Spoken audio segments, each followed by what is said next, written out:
अस्सलाम वालेकुम वरहमतुल्लाहि वबरकातुह। मेरे प्यारों महबूब बहनों, दोस्तों, बुजुर्गों, देखिए ये मामला यहाँ तक आ पहुंचा, बोले तो अल्लाह रहम करे हमारे गफलत से आ पहुंचाए। ఈ విషయము మేము ఈ రోజు ఈ మండు టెండర్లో ఈ 7 రోడ్ సర్కిల్ దగ్గర ఇక్కడ నిలబడ్డామంటే ఈ ఎండ టెండర్లో అది మన ఒక పొరపాటు. ఆ పొరపాటును వచ్చే ఎలక్షన్స్ లో బీజేపీ, టీడీపీ, జనసేనను తరిమి కొట్టాలా మనం.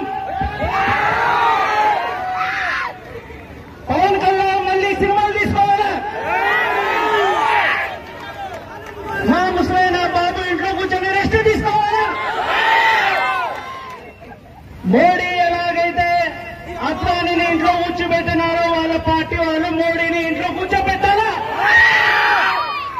ఆ రోజు కోసం మనమందరం ఏకమై పార్టీలకు అతీతంగా, కులాలకు మతాలకు అతీతంగా కలిసికట్టుగా మన రాజ్యాంగం కాపాడుకోవాల్సిన అవసరం ఉందా లేదా?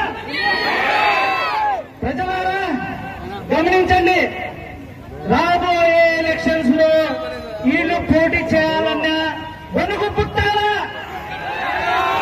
ఈ రోజు ఎలాగైతే టీడీపీ ఇడికి వచ్చేదానికి వణికిందో, జనసేన వణికిందో, ఈ బీజేపీతో ఎవరైతే కాపురం చేసినారో, చేస్తున్నారో, డైరెక్ట్ గా ఇండైరెక్ట్ గా వాళ్ళందరూ ఇక్కడికి రావాలంటే, మన సమాజంతో కలవాలంటే వణుకు పుట్టాలా?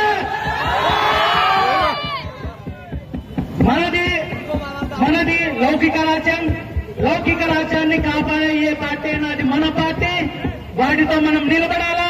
వాటి కోసం ఎలాగైతే మనము స్వాతంత్ర్యం కోసం ప్రాణాలు అర్పించినామో, ఇప్పుడు మన సంవిధానం కోసం, మన కాన్స్టిట్యూషన్ కోసం ప్రాణాలైనా అర్పించి మన హక్కును మనం కారుకోవాలా.